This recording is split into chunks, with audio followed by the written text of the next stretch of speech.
The wind came down the mountain like a sigh from something ancient, low, mournful, and endless. Snow dusted the wooden rails of Stillwater Station, catching in the cracks and creaking boards.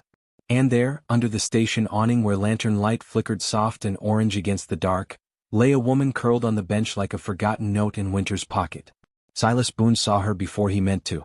He was just crossing the tracks, arms full of fence posts, coat buttoned high, breath blooming like smoke from a sorrow buried long. But the shape on the bench stopped him mid-step. She didn't stir. Just the swell of her belly, round and high beneath a threadbare coat, marked her as living. That, and her boots, cracked and stiff, pointed outward like she'd surrendered. The town hadn't mentioned her. Or maybe it had and Silas hadn't listened. Most days he moved like a boulder through Stillwater, silent and slow, too big for small talk and too broken for anything else.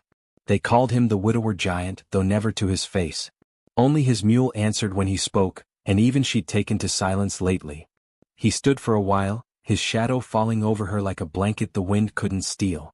He noticed her hands, pale and curled beneath her cheek. The snow collected on her lashes, delicate and uncaring. A whisper rose in his memory, his late wife's voice, the one that used to hum when storms rolled in. He tightened his grip on the fence post. He didn't speak. He didn't touch her. Just turned back the way he came, slow steps crunching through white. But something about her stayed lodged behind his ribs like a sliver of glass. That night, as he sat by the hearth, the empty rocker across from him creaked with each gust of wind, groaning softly like it remembered her too. Morning brought no mercy. The sun rose pale and sharp, and the station stood still as a painting. She was still there. Unmoving except for the shallow rise and fall beneath her coat. He watched from the fence line, not hiding, not announcing himself. Waiting. In Stillwater people liked their business neat and fenced. A pregnant stranger sleeping in snow didn't sit right with them, but not enough to change anything. Earl Briggs laughed loudest about it, leaning on the saloon doors with his pipe smoke curling into the frost. Dumb girl's probably lookin' for a husband who died before she could say I do. He spat to nobody in particular. Serves her right, settlin' where she don't belong. No one answered. That was the way of Stillwater. Watch, whisper, walk away. But not Mrs. Hargrove. She was older than the church pews and twice as wise. That evening she shuffled past the station, set a wool blanket down beside the bench and kept walking. No eye contact. No words. Just a kindness left like bread for birds. Silas watched it all from a distance. He told himself it wasn't his place. Told himself a lot of things. But that night, his dreams were full of snow and lullabies, and in the quiet between them the sound of someone crying, not loud but like they didn't want to be heard. By the fourth morning the cold had deepened into bone. Silas packed a satchel with what he had, dried apples, a biscuit, socks thick enough to last through March, and made his way to the station just after dawn. The stove inside the waiting room hadn't been lit in days.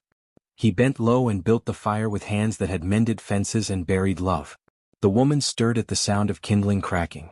You the station man? She asked, voice hoarse from disuse and cold. No, he said, not looking at her. Just someone who don't like seein' folks freeze. She said nothing. Neither did he.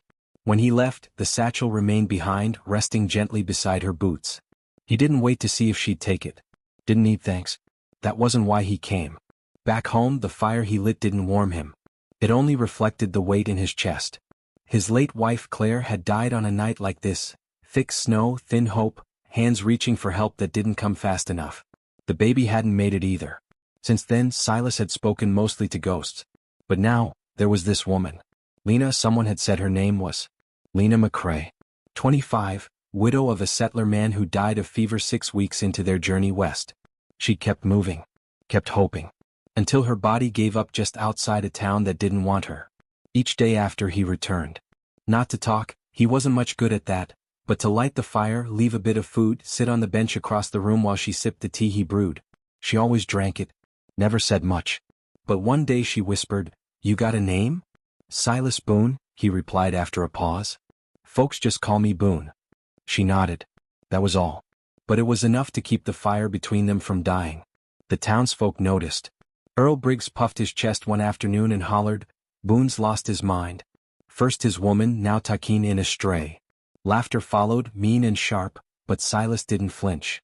Just walked past, slower than usual, eyes low but burning. Word spread fast in Stillwater. They said the giant was sweet on a settler's widow. Said she must have bewitched him. Said a lot of things, none of them true. Doc Mabry, the oldest man in town besides the church bell, paid Lena a visit. You shouldn't be out here, he told her gently. My house is small but warm. She shook her head. Not talking charity. Just waitin' for the baby to come, then I'll go. You need more than waiting. She looked away. I got pride. The doctor sighed. Pride won't keep you alive, child. Not in this cold. Later that night, a knock came to Silas's cabin. Doc stood on the porch, hat in hand. She needs somewhere proper, he said. Ain't to skin you to take her in, just saying you're the only one who might offer without judgment. Silas didn't answer with words. Just saddled the mule and rode to the station, a blanket and lantern bundled behind him. Lena was sitting up now, eyes tired but alert. She looked at the lantern, then at him. What is this? She asked, voice wary. You don't got to come, he said. But you shouldn't stay. She looked down at her belly, then up at the snow. The wind screamed past the station like a warning. All right, she said softly. But I sleep by the fire. He nodded. Course. His cabin was plain but warm. The rocking chair still faced the hearth. An embroidered pillow sat untouched in the corner, stitched with roses by hands that now only existed in memory. Lena walked the space like it might break beneath her. She said nothing of the photos, the quiet, the dustless table. Just sank down by the fire and wrapped the blanket tighter around her shoulders. He made tea. Set it down near her without a word. She looked at the steam curling up and asked, You ever had children? He didn't answer for a long while. Tried once, he said finally. Didn't end the way we wanted. She didn't ask more. That night she cried. Not loud, just enough for him to hear. He didn't move.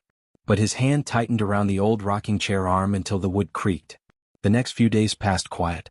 She started to walk the yard with him, slow steps through snow. They didn't speak much. But he noticed how she paused by the bird feeder.